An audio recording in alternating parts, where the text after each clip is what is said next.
Hello বন্ধুরা, welcome back to my YouTube channel. দেখো বন্ধুরা, আজ আমি আমার পাশের বাড়ি থেকে না কতগুলো মানি প্ল্যান্ট গাছ নিয়ে এসেছিলাম। আর এই গাছগুলোকে আমি কি করব ভাবছিলাম যে প্রথমে কি জলের মধ্যে দেবো না মাটির মধ্যে দিলে ভালো হবে।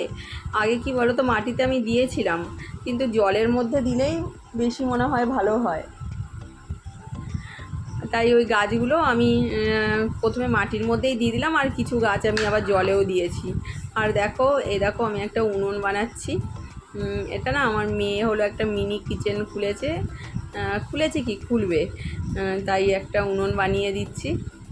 আর উনুনটা আমি অনেক আগেই তো এসে মাটি দিয়ে রেখেছিলাম, আজ পুড়ে তারপরে বানিয়ে দিলাম। আর ওই কাজগুলো হয়ে যাওয়ার পর আমি রান্নার দিকে এসেছি। আর আজকে মাংস রান্না করব। আর আমার বর না দাঁতে ব্যথার জন্য না মাংস খেতে পারে না, তাই ওর জন্য আবার সেই মাছ রান্না করতে হলো। আর কিছু ভাজা, এই আজকে রান্না করব, আর কিছু রান্না করব না। মাংসটা প্রায় হয়েই গেছে। আর প্রথম থেকে তোমাদের সাথে শেয়ার করলাম না, কেননা অনেকেই অনেকভাবে মাংস রান্না করো। আমিও এবার কষিয়ে জল দিয়ে দেবো। আর কি বলো তো, মাংস অল্পই আনা হয়েছিল, যেহেতু হলো একবেলার মতনই। আর রাতে আমরা কিছু রুটি করে বা তরকারি করে না খেয়ে নিই।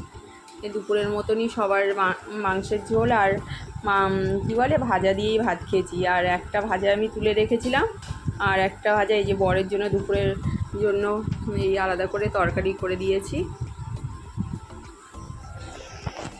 আর মাংস হলে কি হয় বলো তো, বেশি পদ না হলেও হয়ে যায়।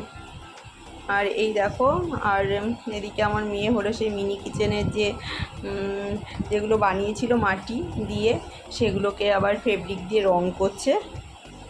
ওর শখ হয়েছে যে মিনি কিচেন খুলবে আর ওখানে ছোটো ছোটোভাবে রান্না করবে। আর বিকেলবেলা না ও একটা নাচ করেছিল। আর দেখো, পাশের বাড়ির ওই ডেউয়া গাছ আছে, ওটাকে নিয়ে এসে ডেউয়া পারতে তো পারেনি, তাও কি বলবো, চেষ্টা করেছিল। আর সন্ধ্যাবেলায় আমরা একটু কেনাকাটি করতে এসেছিলাম। এই যে কিছু একটু জামা কাপড় কিনেছিলাম, কেননা প্রচণ্ড গরম পড়েছে, তো হালকা ফুলকা কয়েকটা ছেলের গেঞ্জি কিনেছিলাম। যদি আমার ভিডিওটা ভালো লাগে, লাইক কমেন্ট শেয়ার করো।